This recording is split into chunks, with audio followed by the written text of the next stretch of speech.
sabaa kudaaman seenaa kana nuun ga'e keessaa fudhannu waan barnoota ta'e qonni haadha islaamaa maal akka ta'e akka maatiin hundi diiniidhaaf qophaa'e yeroo abbaan manaasii ji'aadhaaf bobba'e rooroo uummata irraa utuu loluu du'e amriin jireenya hundi haadha qofa ta'e isii dhumatu bakkaadhaaf abbaa bu'e.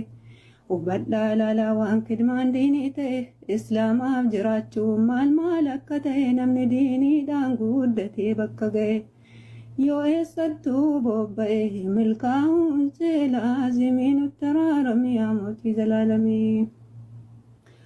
Wantarra dubbanne seenaa taabiyoota maalummaa islaamaa jararraa mul'ataa ofii qophaa'anii ilmaan qopheeffata.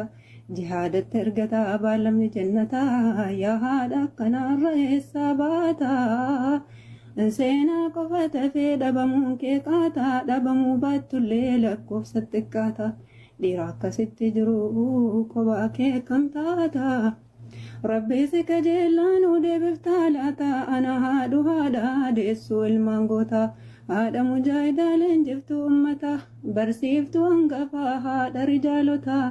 Rabbiina kadhannuu inni nuuf raamata karaa isaatu furmaata kaaliqa ardiif samii nutti araarami yaa mootii zalaalamii. Allahu yaa Allahu Allah rabbal aalamiin nutti araarami yaa mootii zalaalamii. Dubbatamee dabarfatee maal faamilaata namni dhaggeeffate uummanni har'a maalummaa fi dagatee dur maal akka ture kan of irraanfate.